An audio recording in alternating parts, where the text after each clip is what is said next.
Olá a todos, sejam muito bem-vindos a mais um novo episódio. Hoje estou com o David Silva e vamos falar sobre um bocadinho da União Europeia e a sua aproximação aqui aos cidadãos. Antes de mais, obrigada, David, por estar aqui hoje connosco.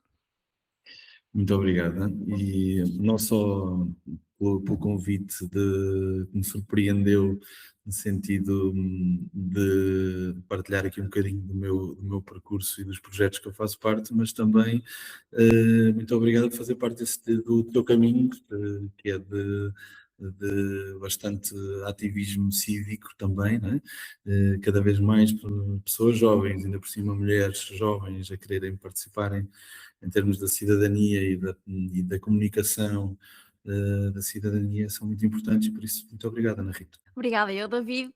E a verdade é que tens aqui um percurso bastante interessante. E era mesmo por aí que eu gosto de começar todas as minhas entrevistas e todas estas questões que seguem desta conversa. Gostava de perceber então um bocadinho o que é que te motivou aqui a seguir este caminho profissional e que aprendizagem é que foste retirando aqui também ao longo deste percurso. Olha, na verdade, o meu percurso académico, não é, que é um bocadinho atribulado, porque eu estava em ciências, não é, no secundário, e acabei por ter que pensar a minha vida, porque eu e a matemática não nos dávamos muito bem. E então, rapidamente, percebi que tinha que trazer aqui um bocadinho de novos horizontes à minha entrada na universidade, e eu acabei por fazer aqui uma reestruturação do meu secundário e ir para a parte de letras. Na vertente de letras, acabei por considerar que o meu caminho seria na parte de ciência política, relações internacionais, e foi por aí que tentei ir. A verdade é que por 2 décimas não entrei em relações internacionais. Naquele ano decidiu ser uma média altíssima. Hoje em dia é um dos cursos com maior média na Universidade de Coimbra e era aí que eu queria ficar, porque também sou de cá, sou de Coimbra e por isso tinha essa ligação direta também ao espírito universitário de Coimbra e queria viver a experiência cá. E quer dizer, acabou por ser um percurso natural de dizer que não entrando em relações internacionais em Coimbra, entrei em Direito e foi a pior coisa que me podia ter acontecido, porque realmente não Direito é é a muito mais minha praia, abrangente, não é? não é a minha praia, mas desde essa altura, desde ali dos 18, 19 anos, que eu percebi muito rapidamente que o meu caminho era na parte de relações internacionais e ciência política, e mesmo em Direito eu comecei a fazer algum voluntariado e alguma participação cívica na área de direitos humanos, de tudo o que era também a participação cívica dos jovens, e é aí que eu começo também o meu percurso de hoje em dia nasce mais dessa iniciativa cívica na altura e depois para fazer parte da Direção-Geral da Associação Académica de Coimbra, na parte de relações externas e relações internacionais, ou seja, tinha a relação direta com os Erasmus, tinha a relação direta com instituições internacionais, com instituições nacionais também de política juvenil. Bem, quer dizer, aí começou-se logo a ver um bocadinho o caminho a desenhar-se e direito acabava por ser só o meu trabalho, não era? Como aquelas pessoas que fazem desporto e vão treinar ao fim do dia e durante o dia têm um trabalho e não tem nada a ver com o desporto. O desporto é que gostam, não é? E é um bocado à volta disso. Tipo, acabou por se tornar o meu trabalho de direito e eu fui muito incompetente no meu trabalho. E rapidamente cheguei à conclusão que aquilo não era a minha praia, não queria ser advogado, não queria ser jurista e por isso mudei para relações internacionais e é aí que nasce todo este percurso. Depois de 4 anos em Direito e metade do curso feito, decidi que não era ali e acabei por lançar-me na área das relações internacionais. Voltando atrás no tempo, a partir daí fez todo sentido, ou seja, as notas vinham naturalmente, eu tinha gosto a fazer as cadeiras e só fazia sentido assim. e foi licenciatura, foi a primeira parte curricular do mestrado, e acabei por, daí, ter uma oportunidade de estágio no Parlamento Europeu. Eu já fazia, nessa altura, no período de Relações Internacionais, eu já tinha um percurso também com o Conselho Nacional de Juventude, ou seja, não só tinha um percurso de participação partidária, mas também no mundo associativo, e acabei por fazer parte da direção do Conselho Nacional de Juventude. E então, no meio desta conjugação toda, surgiu esta oportunidade de fazer um estágio no Parlamento, e automaticamente agarrei aquela oportunidade e acabei por não fazer a tese de mestrado. Fui direitinho para o estágio e depois já não parei mais. Não? Foi sempre aqui que eu me senti bem, era sempre aqui que eu queria estar. Já falei imenso. Fala, fala. Fala. Portanto, é mesmo para termos aqui este género de conversas, e é sempre interessante também perceber esse início do percurso, muito ligado também depois aqui à defesa da participação dos jovens. Acho que também é muito interessante de perceber isso, e depois também a interligação com o direito e as relações internacionais. E eu, por acaso, enquanto estudante de direito, acho que há aqui algumas semelhanças, mas entre as duas áreas. Mas acho sempre aqui interessante depois também perceber aqui esta experiência a nível europeu. Foi também por causa disso que surgiu aqui a Praça de Luxemburgo. Acho que muitos dos nossos ouvintes devem conhecer este projeto. Foi a partir dessa experiência também que criou aqui este projeto, e também que desafios é que encontrou aqui depois a implementar este projeto também junto do público. Como é que foi toda essa experiência? Olha, para te ser honesto, o projeto Praça Luxemburgo nasce quase 6 anos depois, ou assim, aliás, 5 anos depois, já durante o Covid, né?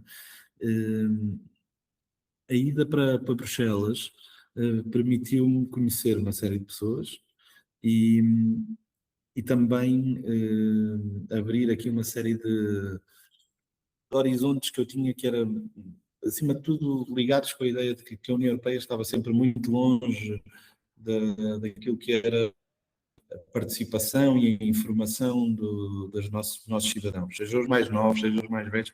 Muito poucas pessoas percebem o que se passa lá, a importância que tem, e todo o percurso legislativo das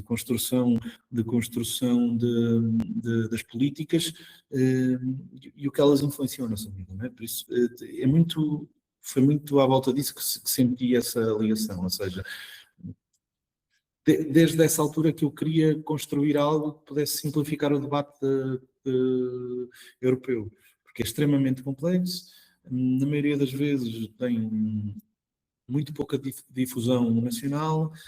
Os políticos, costuma-se dizer que os políticos, quando vão para a União Europeia, desaparecem, ou vão para descansar, ou assim uma coisa, no sentido mais simplista da coisa.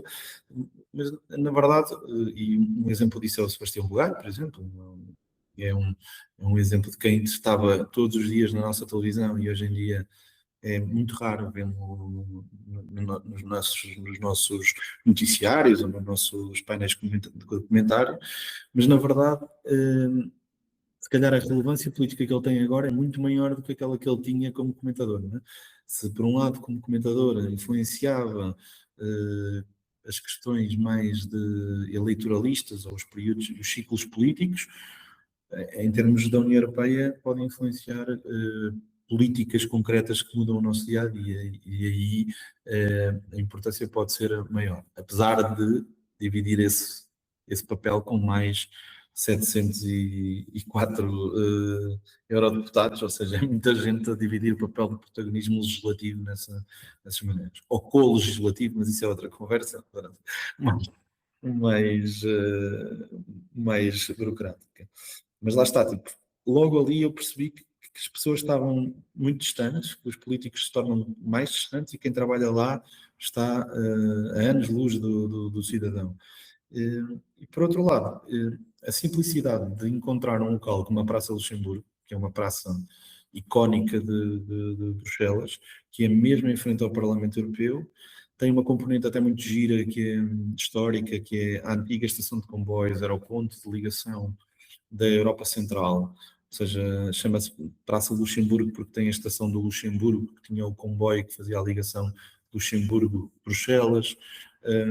Tem também, era uma zona muito industrial, onde tem, no centro da praça tem uma estátua de um antigo industrial com os trabalhadores dele à volta e o industrial superior e os trabalhadores à volta, ou seja, demonstra muito daquilo que era as relações hierárquicas e as relações sociais daquela altura, ou seja, onde havia uma discrepância muito grande e desigualdades muito grandes, e a praça acaba por ser também o centro das manifestações que são feitas no Parlamento Europeu, ou seja, tudo o que é manifestações, imagina agora, tipo esta questão das mulheres do Irão, ou questões relacionadas com a Palestina, a maioria dessas manifestações são feitas na Praça Luxemburgo.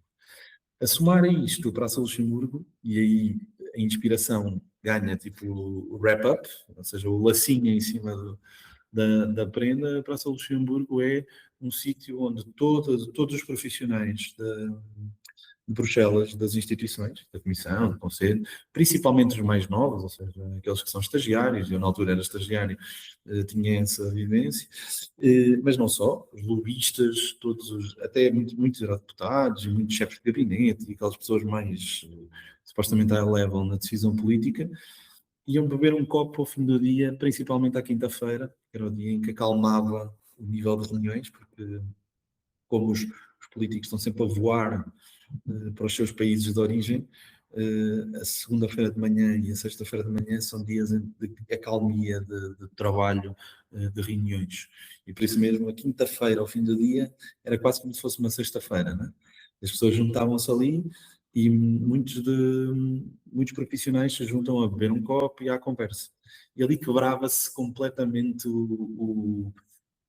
as vestes políticas, as vestes que nós temos de trabalhar para o grupo socialista, trabalhar para o grupo dos verdes ou whatever. Tipo, o que acontece é que, de repente, todos somos pessoas normais. E ali discutíamos a União Europeia da forma mais simples possível. Uma cerveja, à conversa, uma cerveja, quem quiser um gin tônico com uma água das pedras é diferente, mas a verdade é que havia uma simbiose de querermos falar sobre política sem termos preocupação com aquilo que dizemos e podermos até brincar um bocadinho, sorrir, tipo, ter esta descontração. E a Praça Luxemburgo transformou-se nisso para mim, era esse espaço. E foi uma inspiração direta, ou seja, quando 5 anos mais tarde eu acabei por criar a Praça Luxemburgo com o Milton e com o David Gil, nós estávamos em Covid e a ideia era, epá, está-me a fazer falta a Praça Luxemburgo, um sítio onde eu possa ir e debater informalmente, a beber uma cerveja, assuntos europeus. Foi só isso que a gente teve de ideia, foi, epá, vamos fazer uma reunião online, onde cada um de nós convida um amigo, nem sabemos quem são, nem eles sabem quem é que vai lá estar, e depois debatemos sobre assuntos europeus. Olha, esta semana vamos falar sobre este assunto. E isto replicou-se durante 17, 17 sessões. O problema é que começámos a ficar conhecidos, não é? Era uma coisa de bolha, e no Twitter principalmente, e aquilo disparou, e quando demos por ela tínhamos milhares de pessoas a seguir a Praça Luxemburgo e a querer assistir até porque no início aquilo era um blind debate, como nós chamávamos, era um debate às cegas, e convidávamos as pessoas aleatoriamente. Só que no início nós fazíamos aquilo tipo só para nós, não era só quem entrava no debate. Mas depois no Twitter íamos dizendo o que é que as pessoas estavam a dizer, íamos escrevendo tipo, aquilo chama-se, uma metodologia de comunicação que como é que se chama? Agora não vou me lembrar. Basicamente é dizer o que se está a passar sem dizer quem é que disse. eh, e pronto, na verdade isto criou bastante buzz, bastante.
Ah, Eu já deu, sim. pronto.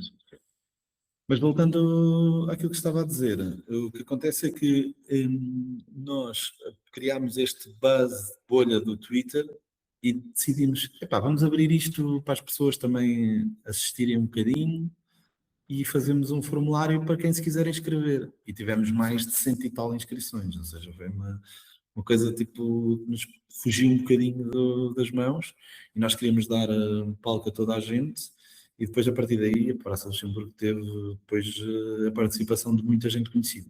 Foi não só aqueles que hoje em dia são conhecidos, porque também começaram lá, ou seja, começaram, quer dizer, também passaram por lá, ou seja, o João Maria Joné, a Adriana Cardoso, várias pessoas que estiveram mais ou menos naquilo que é o Miguel Costa Matos, o- a Rita Saias, que também foi da Casa Civil do Presidente da República, foi Presidente do CNJ, ou seja, muita gente jovem que andava aqui a precisar de um certo espaço de partilha e de comentário, não é?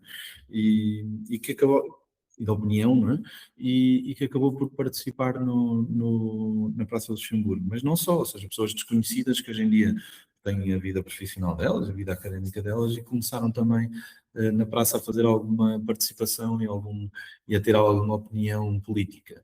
E depois, obviamente, que tínhamos pessoas conhecidas, ou seja, Ana Gomes, o Poiás Maduro, Marisa Matias, entretanto aquilo catapultou, e quando a gente deu por ela tínhamos a Elisa Ferreira, que era comissária europeia, e foi um momento muito especial. Ou seja, a gênese da Praça Luxemburgo, enquanto houve Covid a sério, chamemos assim, ou seja, enquanto as pessoas estavam fechadas em casa, foi online, eram debates online e eram uma forma simples de estarmos à conversa. Não havia, toda a gente podia interromper toda a gente, era uma coisa tipo de estarmos ali a tentar. Tinha um moderador, que costumava ser a Susana Fresh ou a Daniela Ferreira Pinto, Susana Fresh da SIC e a Daniela da RTP na altura, e tinha um certo equilíbrio, mas geríamos a coisa de uma forma muito leve. Não é? Lembro-me perfeitamente de estarmos no dia 25 de Abril com o Rui Tavares e estarmos a brindar todos e a cantar o Grande La Vila Morena. Na janela. Foi qualquer coisa, foi a Grande La Vila Morena, foi assim, acho que foi a Grande La Vila Morena. E, eles tinham uma Constituição da República, estava tudo. Depois os momentos transformavam-se numa coisa muito honesta e simples, de cada um a falar sobre política de forma descontraída. Acho que foi muito interessante perceber aqui um bocadinho melhor sobre a criação deste projeto, a Praça Luxemburgo, que é muito conhecido, que agora também mais recentemente não é, tem também aqui o prémio Carlos Magno, portanto, os meus parabéns também. E também achei muito interessante teres aqui referido o facto da questão da comunicação, porque muitas vezes também acho que há uma barreira muito grande entre a complexidade da política europeia com a forma de nós comunicarmos ou até da visibilidade que os meios de comunicação dão à política europeia. Falta mesmo aqui esse nível de comunicação mais leve nestes assuntos europeus. É mesmo o vosso propósito também de ter aqui estas discussões mais descontraídas, mais acessíveis também a todos? Sim, olha, já obrigado pela parte do prémio Carlos Magno, mas dizer-te que a segunda fase da Praça Luxemburgo ainda nos demonstrou mais que esse é o caminho, ou seja, a simplificação da linguagem, simplificação das metodologias de comunicação, ou seja, não estarmos tão ligados à ideia de que tem que ser um senhor de gravata a fazer um discurso que nos tem que explicar tudo. Acaba por ser fundamental para aquilo que é a nossa visão de como fazer passar a mensagem das políticas europeias e da relevância que elas têm. Na verdade, aos poucos, nós entendemos que a Praça Luxemburgo Online estava a ficar, pronto, apesar de ter tido tinha grandes audiências, não estávamos já no campo que queríamos. E então parámos, fizemos ali uma paragem e depois fizemos na segunda fase da Praça Luxemburgo, fizemos ao contrário, que é, em vez de levar a Praça Luxemburgo para dentro do online, vamos levar a Praça Luxemburgo às pessoas. Então o Praça Luxemburgo On Tour, que é a segunda parte do projeto, que já foi em 2023, no final de 2023, e depois em 2024, já é o trazer a política europeia à porta das pessoas, a bater mesmo à porta das pessoas. Ou seja, o que nós fizemos foi levar estes comentadores que já eram conhecidos, lá está o Joné, a Maria Castelo Branco, o Rui Maciel, o Francisco Araújo, a Catarina Caria, são pessoas que neste momento que são referências do documentário nacional, mas levámos estas pessoas não só a debaterem assuntos europeus em cidades menos óbvias, como também iam às escolas falar com os jovens, íamos falar com as pessoas na rua, fazíamos vox pop, contactávamos com a cultura de cada cidade, ou seja, eu lembro-me da Maria Castelo Branco e do Joné fazerem biscoitos em Valongo, do Milton e do outro rapaz a fazerem caralhotas, que é um pão de Almeirim, que é ótimo, o Marecos e a Leonor Caldeira a entrevistarem a Senhora da Sopa da Pedra em Almeirim, ou seja, nós contactávamos com a essência, a identidade de cada cidade. Isto era durante o dia. Quando chegávamos ao fim, fazíamos um debate aberto a toda a população, com um twist que era um roast do Manuel Cardoso, que hoje em dia também é um humorista conhecido, mas na altura ainda a dar os primeiros passos, mas o Manuel Cardoso fazia um roast à União Europeia e a todo o cenário da Praça Luxemburgo, ou seja, tudo aquilo que a gente fazia, ele brincava um bocadinho com os participantes e com a cidade e com a política europeia em geral. Ou seja, tinha aquele twist. Houve sítios onde tivemos 200 pessoas, houve sítios onde tivemos 50 ou 40, mas a verdade é que batemos à porta das pessoas, ou seja, o facto dos comentadores conhecerem a cidade antes e conhecerem a cultura, permitia muitas vezes fazer este paradoxo, né? Tipo, eu estou a falar sobre a União Europeia, mas estou a falar em Valongo, estou a falar em São Brás de Alportel, ou na Lausanne, Bombarral. Nós fizemos isto em várias cidades, fizemos em 7 cidades. E quer dizer, de repente, de para outra, percebemos que isto resultava, porque resultava nas redes sociais, fazíamos uns vídeos deles a mexerem na massa, a fazerem pão, mas também fazíamos comentário político, fazíamos um vídeo de uma piada humorista do Manuel Cardoso, mas também, ao mesmo tempo, tinhas uma intervenção da Adriana, que se tornou viral por causa do Chega, perfeitamente dessa intervenção, em que ela disse que não havia imigrantes ilegais, só havia imigrantes sem documentos. Pronto, qualquer coisa do género. E esta frase tornou-se viral e ainda hoje este post tem comentários de extrema-direita a dizer mal e partidas à volta disto, porque lá está, toca num ponto essencial, mas na verdade é a política europeia que nós estamos a falar, na maioria dos casos. E é de uma visão muito mais macro do que só aquela coisa do brasileiro que me está a tirar o trabalho, ou o tailandês que não sei o quê. A questão da política de imigração é um dos grandes dossiês legislativos da União Europeia. E lá está, levarmos isso para as pessoas, levarmos essa discussão para as pessoas, e lá está, proximidade por um lado, comunicação digital pelo outro, com uma leveza pelo meio que me pareceu sempre muito, muito equilibrada. Portanto, também conseguiram quebrar aqui este obstáculo que muitas vezes existe, que é as pessoas só veem os temas, calhar, mais polémicos ou questões mais micro ou de grandes questões legislativas por detrás, não é? Que advém também aqui da União Europeia, e depois também acho que é um trabalho muito interessante de desconstruírem essas questões através depois também da participação das pessoas também, de certo modo, das cidades e dos sítios onde passavam. Gostava também aqui de perceber se conseguiram medir, de certa forma, também o impacto que tinham desses programas, desses projetos, particularmente aqui junto dos jovens, que se calhar também aqui façam, que se calhar tem muita nestas questões, mas se calhar também nos falta espaço de discussão, se calhar, não é? Sim, o medir, sim, ou seja, nós tínhamos várias capacidades de entender o impacto disto, e a primeira que tivemos foi que nós, criando rede e colocando várias pessoas, é uma das essências da Praça Luxemburgo, que era qualquer associação ou qualquer entidade que se quisesse associar a nós dizíamos logo que sim. Dizíamos, pá, bora. E o que é que temos precisar? Não precisam fazer nada, não. Está tudo bem, entrem. A única coisa que a gente quer é que vocês também partilhem isto, que também a gente mete logo, vocês participam, querem conversar e querem falar, falam. Lembro-me da AECEP do Gonçalo Castro do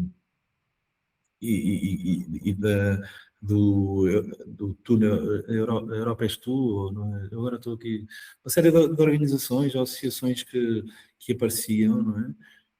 Que nós dizíamos sempre, pá, não, vamos partilhar o palco disto, vamos colaborar e vamos fazer as coisas em parceria. Quando a gente faz isto em parceria, ou seja, quando temos pessoas como a João Maria Joné, como a Adriana Cardoso, como a Maria Castelo Branco, mas depois também temos uma associação de assuntos europeus, uma associação de estudantes, as pessoas da própria terra a quererem divulgar essa parte. Então tu fazes uma colaboração, a malta partilham 7, 8, 9, 10 vezes, já é o suficiente para tu disparares para números de visualizações e de alcance super elevados. E esses níveis de alcance elevados nos assuntos europeus são ainda mais difíceis de alcançar, porque ninguém quer falar sobre aquilo. Então, quando tu dizes a medição, eu costumava dizer que havia uma medição na altura do Twitter ainda, quando nós estávamos só mais no Twitter. Nós fazíamos os lives da praça e tinham cerca de 3.000 a 5.000 views cada episódio. Pronto.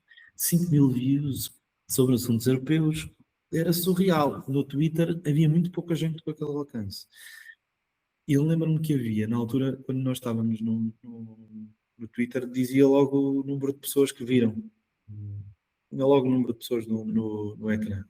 E eu lembro-me de haver um evento da Comissão Europeia, pá, com montes de jovens a participar, uma coisa online, toda XPTO, como digital, com uma apresentadora, não sei o quê, tudo XPTO. Com a Elisa Ferreira, tudo à volta, não sei, eles tinham tido 100 visualizações. Pá, estou-se imenso dinheiro naquilo. Ou seja, e atenção, não estou aqui a recriminar ou a desvalorizar o esforço que foi feito pela pessoa. Mas a verdade é que temos que conseguir ainda mais do que isso. Temos que fazer um esforço de colaboração, toda a gente é bem-vinda, todas as pessoas que quiserem partilhar, lá está, um convite de um podcast. Eu vou dizer logo que sim. Se vocês quiserem partilhar coisas connosco sobre assuntos europeus, eu vou dizer logo que sim. Há uma necessidade nos assuntos europeus de toda a gente vir para cima da mesa. É como se todos são poucos, estás a perceber, para fazer este caminho.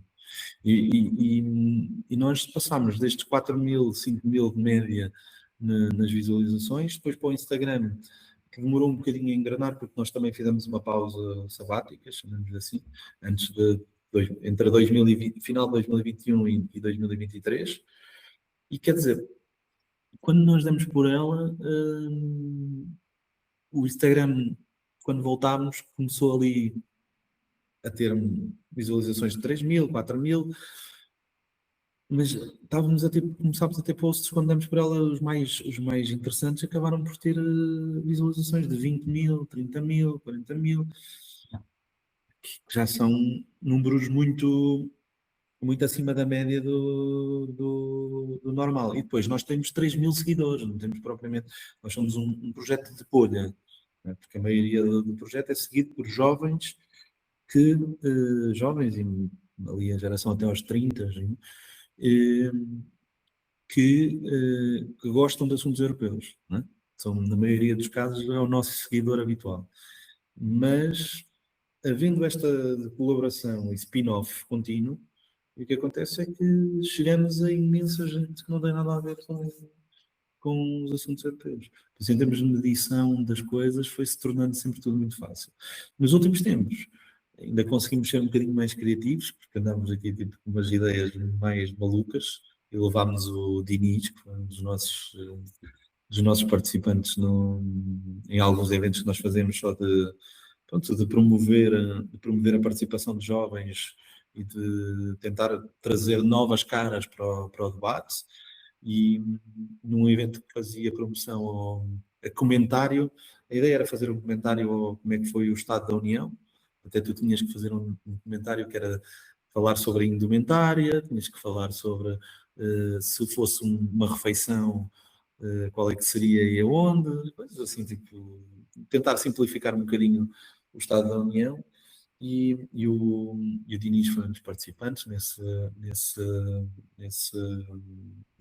nesse concurso, chamamos assim, ou nesses concursos, e acabou por representar a Praça Luxemburgo no European Youth Event, no AI, em Estrasburgo.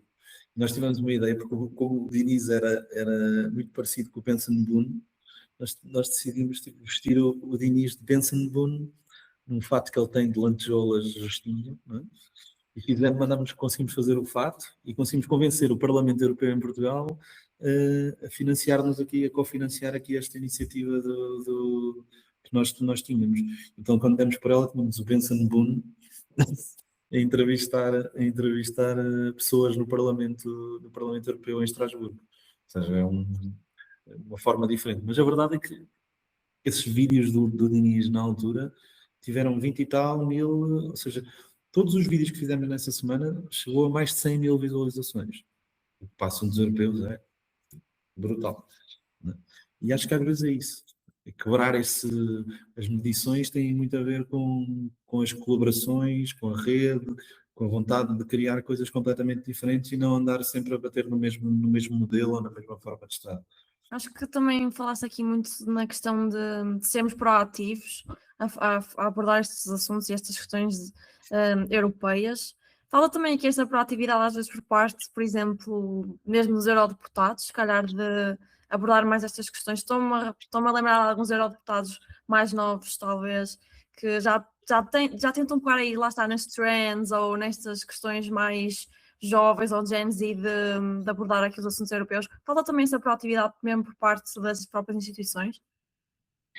Eu quero dizer, eu acho que neste momento há dois pontos de vista aqui. Não é? Tipo, é o ponto de vista do institucional, que tem muitas dificuldades, ou seja, eu acho mesmo que organizações europeias têm muitas dificuldades porque, na verdade, têm que representar todas as sensibilidades de cada país, todas as sensibilidades políticas, e por isso eu não invejo o trabalho deles. E por isso mesmo sei que é mais fácil fazer blocos trendies, mas que depois soam a falso, não é? Tipo, não, tornam-se demasiado plástico, não é?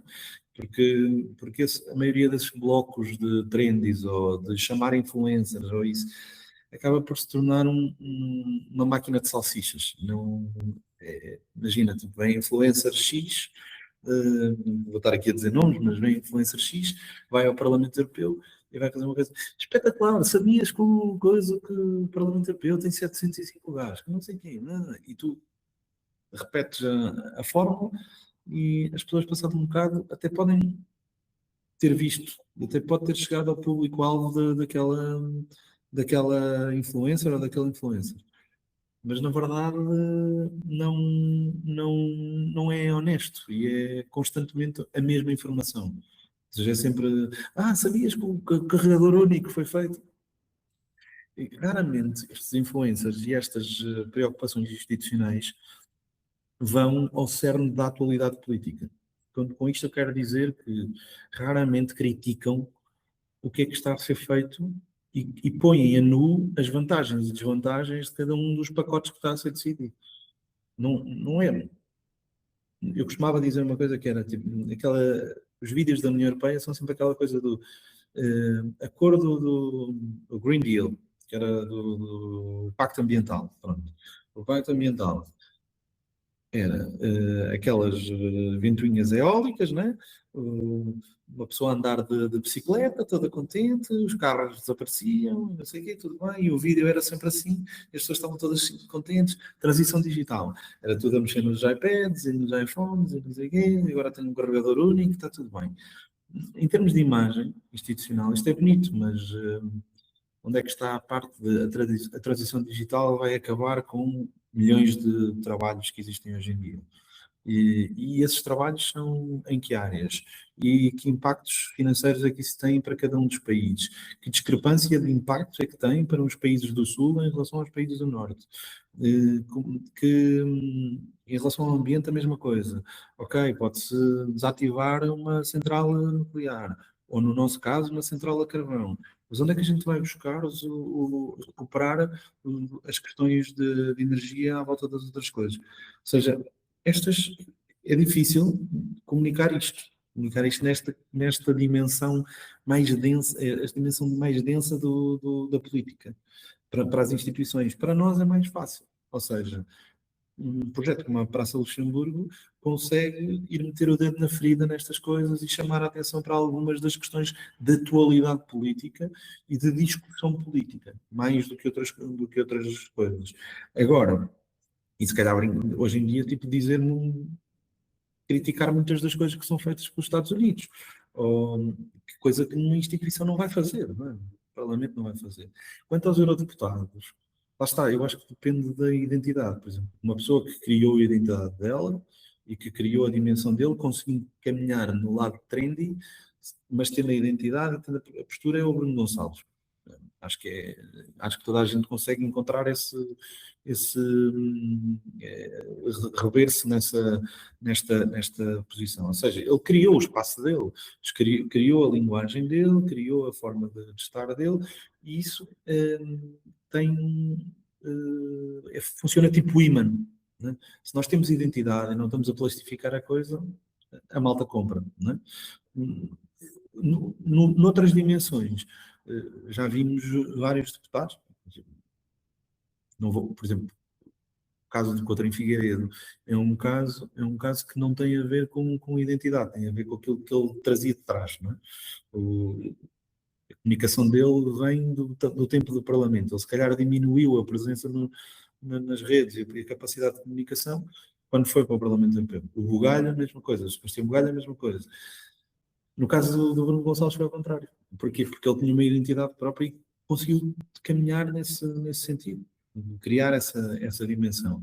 E eu acho que é aí que reside o segredo. Por exemplo, no meu caso em concreto, eu trabalhei como chefe de gabinete da deputada Maria Manuela Leitão Marques. Nós descobrimos que a forma de comunicar era uma comunicação muito mais. Ela era uma pessoa, uma professora, independente, que tinha muito a imagem de simplificação dos processos da administração pública, mas também tinha ciência digital, intervenção digital, mas também tinha muito uma ideia de ser uma pessoa que forma, que dá competências às pessoas. E nós cavalgámos isso. E, por exemplo, com o nosso projeto, na altura que eu fui coordenador, que era a Geração Now, nós conseguimos criar, lá está, outra vez, rede, spin, nós formávamos 30 cidadãos para assuntos europeus, formávamos, entre aspas, dávamos ferramentas de debate para 30 cidadãos em assuntos europeus durante um ano. Ou seja, era uma coisa bastante proativa. Mas a verdade é que essas pessoas também pegavam e partilhavam as coisas e faziam esse pino de rede. E essa mensagem saía bem. Porquê? Porque não é uma mensagem falsa, é uma mensagem. Ela é professora, não tem que andar a ser ela a fazer uma dancinha de TikTok ou uma situação menos verdadeira. Não é? Ela tem que percorrer o caminho de identidade comunicacional dela. E é aí que eu acho que as coisas seguem. Né? O Lula tem 80 anos, é das pessoas mais seguidas no mundo, com maior impacto e spin-off no Twitter e no Instagram e não só. E o trabalho que é feito nesse sentido não é feito porque o Lula faz isto ou aquilo, é porque, na verdade, a identidade dele é aquela e caminham a identidade dele e fazem aquilo com um profissionalismo atroz. Eu acho que é isso que é o caminho dos eurodeputados. É serem muito profissionais, mas terem a sua identidade e serem muito verdadeiros naquilo que estão a fazer. Acho que é uma abordagem aqui muito interessante. No fundo, também falamos um Eu, pouco sobre eu autenticidade. estiquei-me imenso sobre isto. Não, mas realmente acho que é uma questão muito interessante mesmo, porque às vezes também tentamos comunicar e às vezes não é o nosso género, não combina com o nosso estilo seja de trabalho até mesmo. Sim, Tantas coisas depois não combinam e as pessoas acho que também acabam por notar e acaba depois também aqui por causar outros problemas futuros na parte da comunicação e da credibilidade das próprias pessoas e das instituições. perfeitamente. É mesmo isso. E gostava aqui também, como também referiste aqui a geração Now, gostava de fazer aqui uma pergunta também que era no sentido de estaremos também a tentar comunicar para os jovens sem os termos efetivamente a fazer parte desta construção aqui das políticas públicas na União Europeia? O que eu sinto é que nós não podemos dizer para os jovens participarem no debate sem lhes dar ferramentas de compreensão da linguagem do debate. Isso para mim é um ponto essencial, é que nós não... Como é que é possível, quer dizer, 70%, 80% da legislação nacional é feita no Parlamento Europeu e na Comissão Europeia e no Conselho Europeu. E não existe uma verdadeira formação de instituições europeias nas nossas escolas. Ou seja, eu nem vou falar da parte da ciência política, mas que também é muito fraca na nossa formação até à universidade. Mas a verdade é que nós retiramos o pensamento político, o pensamento organizacional dos currículos das escolas. E somamos a isso um déficit de compreensão dos mínimos em termos daquilo que é a maior influência que temos de políticas nacionais, que é a União Europeia. Ou seja, quer dizer, nós estamos constantemente a dizer tipo, que vai-se fazer um evento à escola da União Europeia, ou a malta depois até. Eu lembro-me, vejo muito aquelas coisas do pessoal tipo, pintar mapas da União Europeia com os nomes e com as bandeirinhas e depois meter lá na escola e toda a gente sabe os nomes de. Mas ninguém compreende verdadeiramente o que é que se está a passar ali. E é fácil de dizer porquê, porque eu estudei durante vários anos na União Europeia, né? Fui para lá trabalhar e eu próprio tenho dificuldades em compreender muitas coisas. Por isso, e convivi com pessoas que não percebiam mesmo nada daquilo e estavam lá a trabalhar. Imagina, imagina só a dimensão do problema, que é nós, para falarmos com jovens sobre a União Europeia, eles têm que ter um mínimo de ferramentas. Um projeto como a Geração Não dava-lhes essas ferramentas mínimas e, na verdade, estamos a falar de toda a transversalidade da cidadania. Porquê? Porque estamos a falar a Geração Não formou pessoas como eram uma professora primária, era professora primária no Dubai, um piloto de helicóptero de salvamento das Forças Armadas, o Rodrigo era o piloto foi em 2021. Em 2021, o Rodrigo fazia parte da primeira geração não, e eu lembro-me do Rodrigo tipo, ir a sair do helicóptero e a ligar o telemóvel para poder entrar na sessão da geração nova para se formar. Ou seja, que demonstra a vontade que muitas pessoas têm de compreender a União Europeia e perceber os assuntos europeus. Não é a profissão delas. Nós tínhamos médicos, cientistas, farmacêuticos, pessoas relacionadas com a indústria automóvel, com uma restauradora, uma designer de moda. Estas pessoas têm uma ânsia de perceber estas coisas enorme. E se nós não nos damos as ferramentas, então não dá para depois comunicar. Tu não podes falar para uma pessoa que não entende a língua, né? É como se estivesse a falar chinês e em português tivesse que entender, mesmo nunca tendo tido chinês na vida, né? Não dá, não é possível. E esse tipo de linha que se quebra na comunicação é exatamente o ponto essencial de iniciativas como a Geração Now e como outras iniciativas de literacia europeia, literacia política europeia, mas que na verdade deviam estar muito mais na zona curricular e na zona formativa contínua do que propriamente numa dinâmica assim. Mas isso também deixa aqui uma espécie de aspas no meio disto tudo. Isto também tem a ver com o síndrome de nojo e de certo desdém de tudo o que é atividade política. Ou seja, transformou-se uma participação de uma juventude partidária, uma participação num partido, uma participação onde quer que seja, anti-sistema educacional e civilizacional.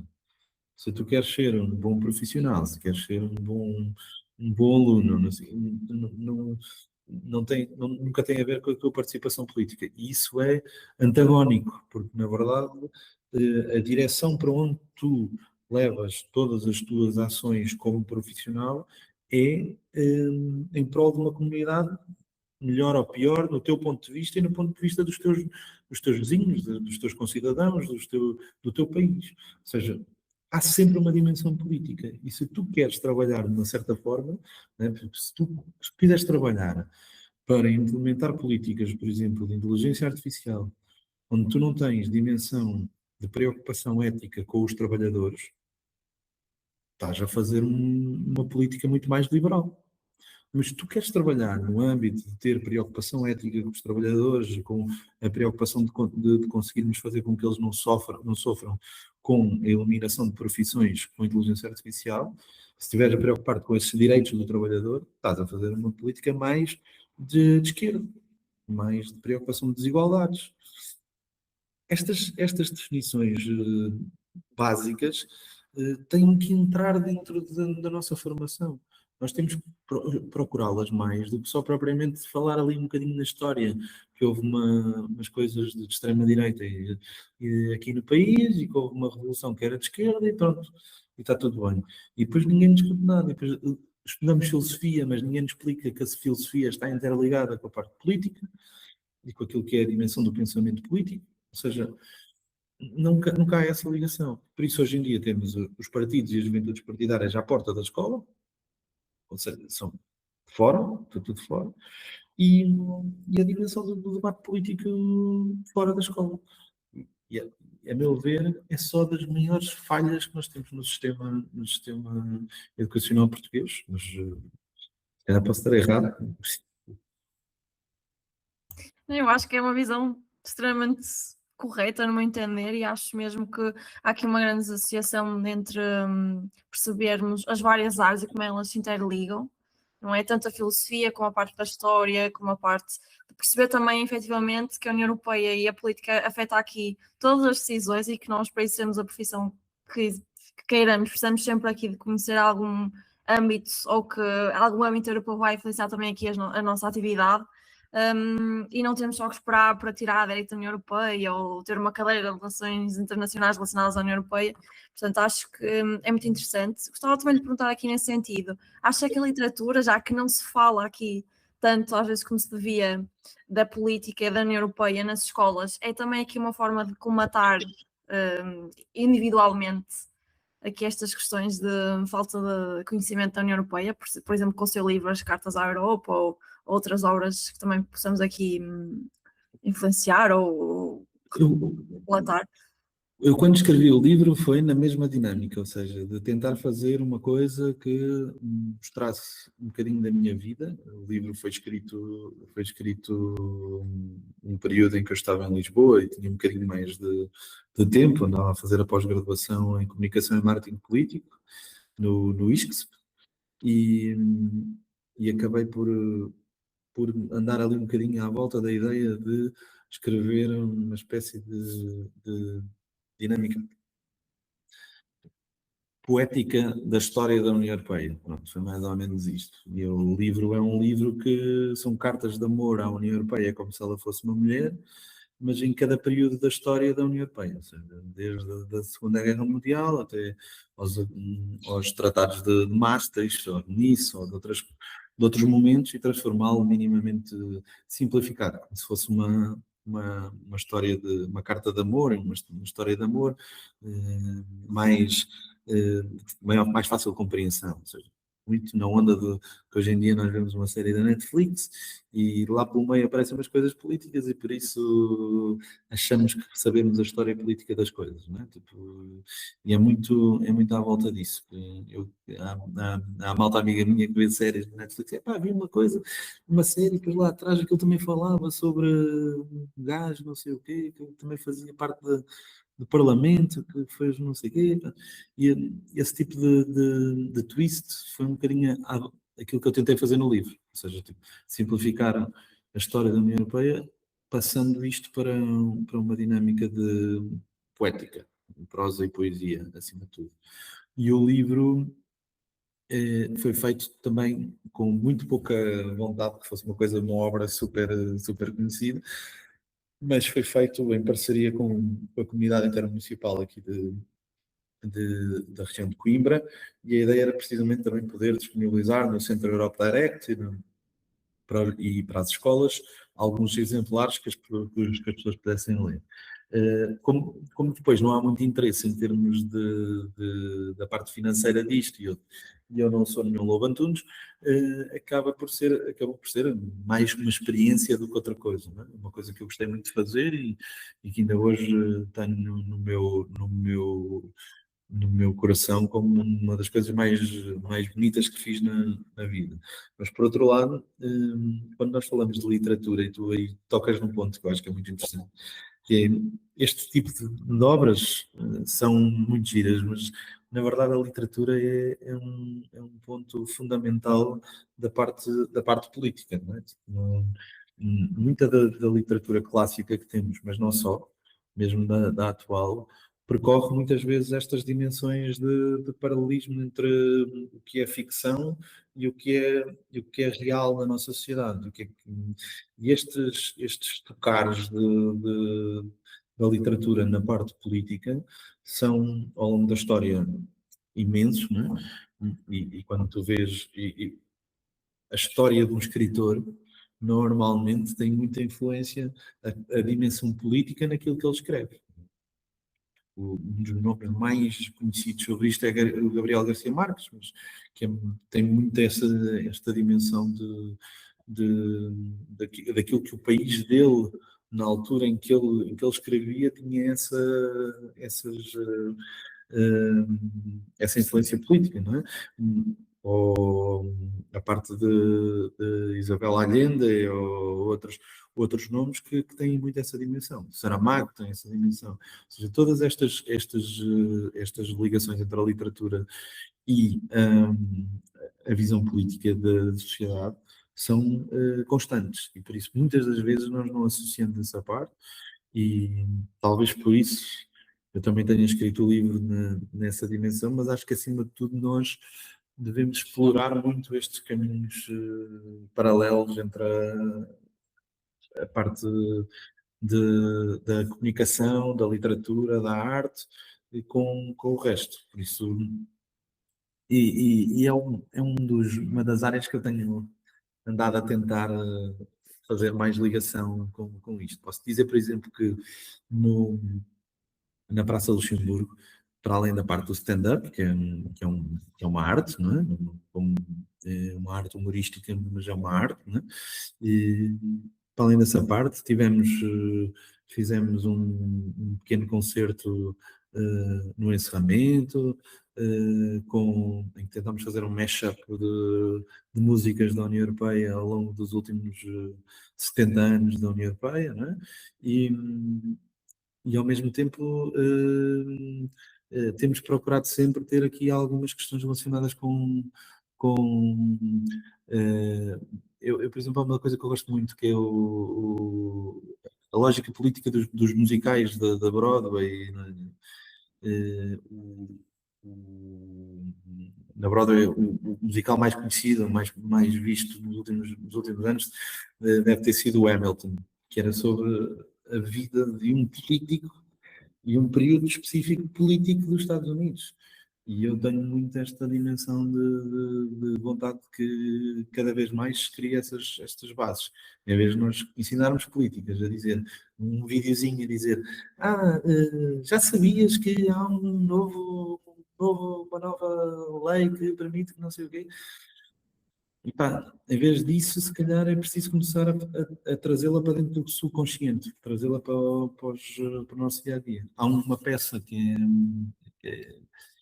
é Catarina e a arte de matar fascistas, ou assim, uma coisa, não quero estar a errar, mas a ideia é que, que estas peças de teatro, os livros que se escrevem, que esses sejam tomados de uma vez por todas também na sua dimensão politizada. E a arte ter essa dimensão sem pudor.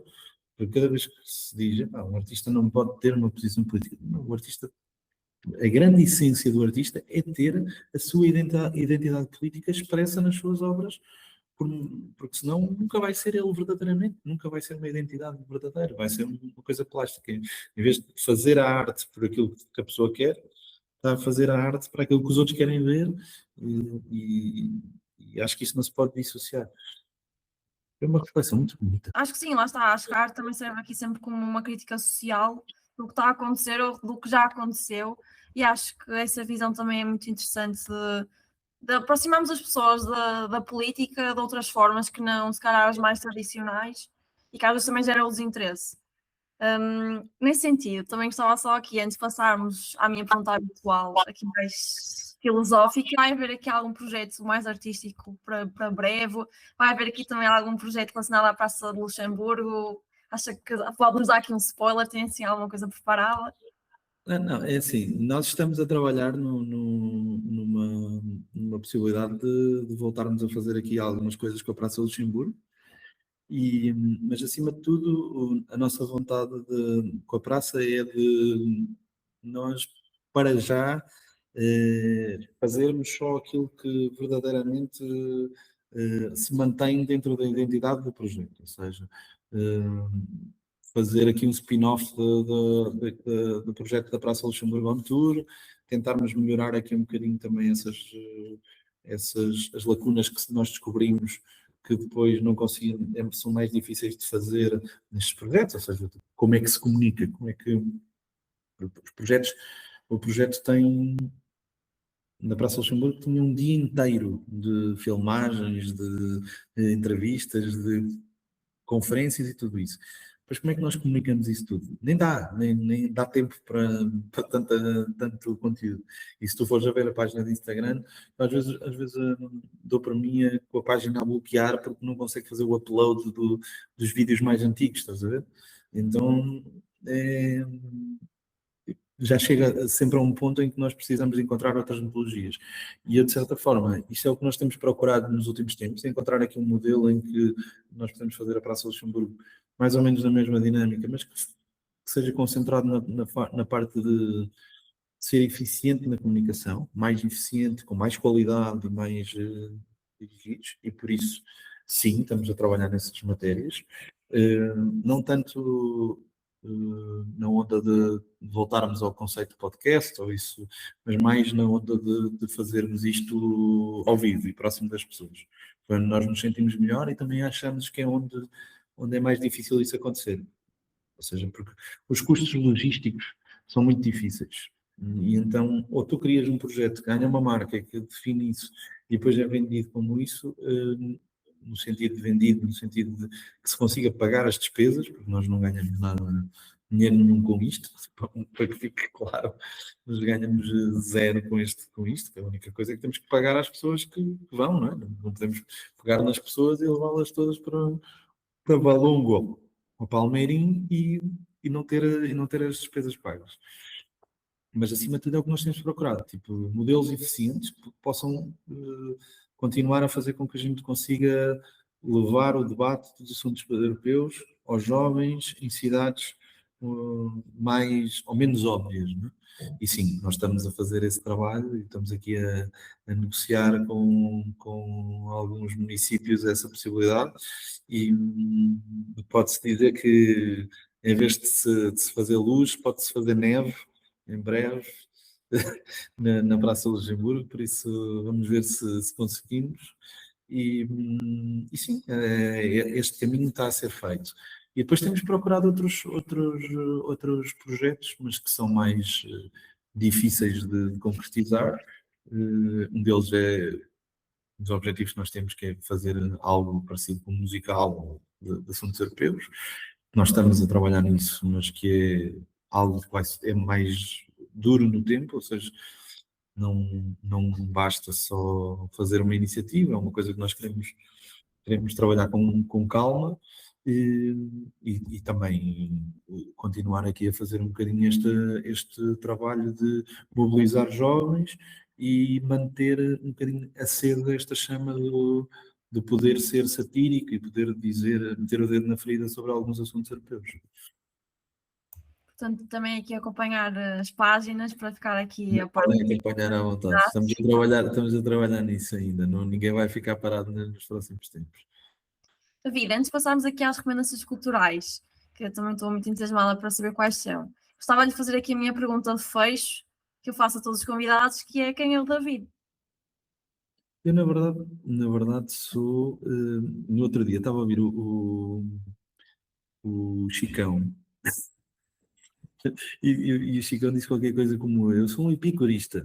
E eu achei piada porque, na verdade, eu sinto muitas vezes isso. Eu sou daquelas pessoas que são eternas e insatisfeitas porque chegam ao final de realizarem as coisas e nem sequer conseguem aproveitar a dinâmica de celebrar os conseguimentos, não é? E muitas das vezes nós vivemos sempre nesta ânsia de fazer mais, não é?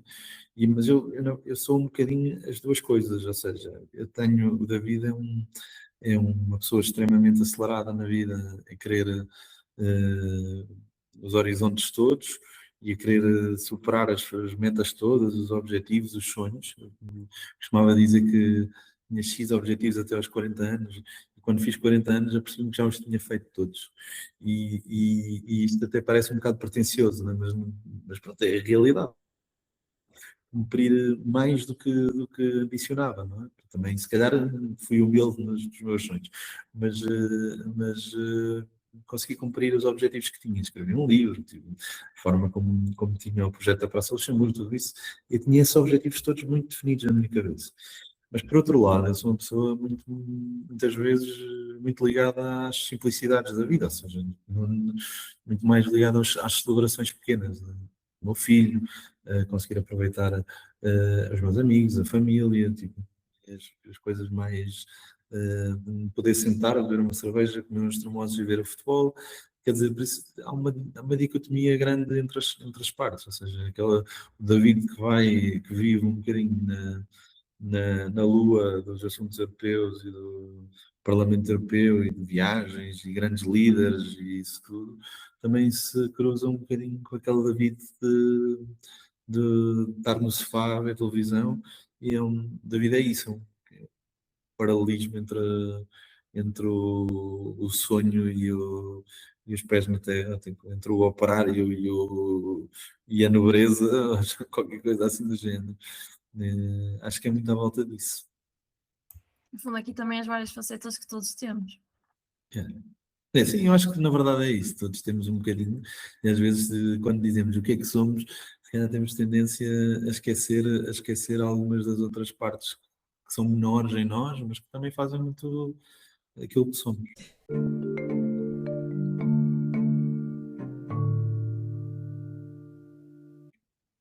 David, vamos então passar aqui ao segmento das recomendações culturais. O que é que nos vai recomendar aqui neste episódio? O seu livro, As Cartas à Europa?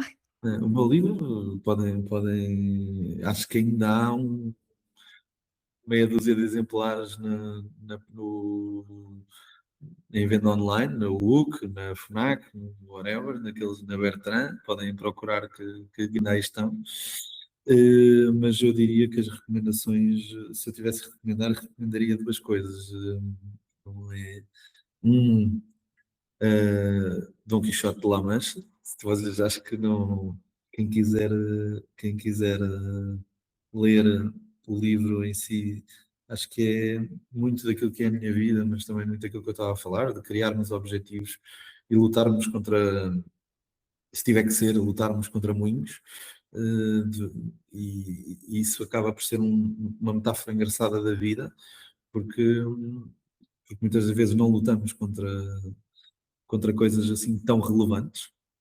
ou coisas que mereçam sequer luta, mas estamos constantemente no nosso dia a dia a lutar contra coisas que não mereciam sequer que fossem lutas, seja no nosso dia a dia de trabalho, seja nos nossos problemas do dia a dia, e andamos aqui tipo a criar stress, e quando andamos por ela, as coisas importantes, verdadeiras, não saem um bocadinho de fora. E por isso mesmo o livro todo, por várias razões, mais algumas, mas Dom Quixote de La Mancha é um livro da minha infância, e um filme do Tim Burton chamado Big Fish, que é basicamente uma coisa que eu acho que todos nós sentimos um bocadinho, mas que no meu caso sentia ainda mais, que é a forma como os nossos pais contam as histórias deles, ou muitas das vezes os nossos pais e a nossa família nos dá a entender as histórias, e aquilo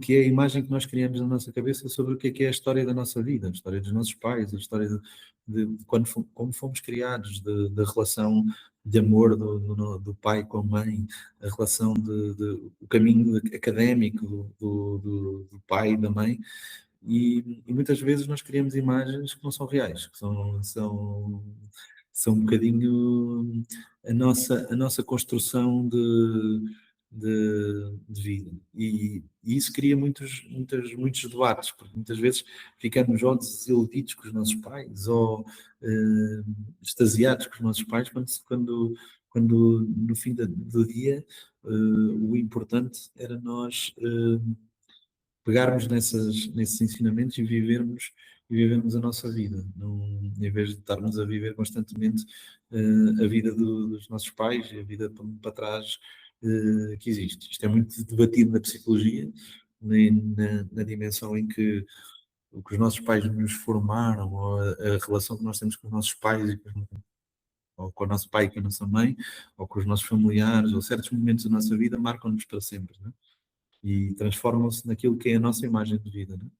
E eu acho que nós às vezes devemos olhar para isso, porque o filme é muito sobre isto, sobre esta ideia de um pai que contava as histórias todas exageradas. Por isso é que se chama o Big Fish, que é a história do pescador que diz sempre que pescou um peixe maior do que aquele que pescou.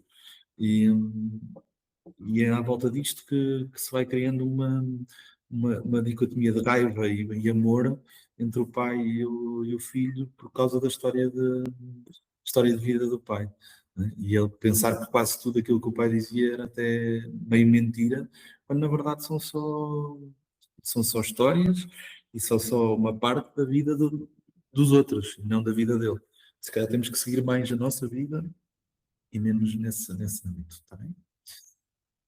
Acho que foram recomendações muito interessantes. Foi aqui também uma conversa muito interessante sobre a aproximação da União Europeia aos cidadãos. Também aqui como é que podemos comunicar a União Europeia e estes projetos também variados que o David cofundou e participou. Portanto, muito obrigada por estar aqui hoje connosco, David. Foi uma ótima conversa, uma questão aqui muito importante também para o futuro da política e também para os portugueses. Portanto, muito obrigada pelo seu contributo e pelo seu tempo. Muito obrigado, Renan. Foi um prazer, sim. Muito obrigado.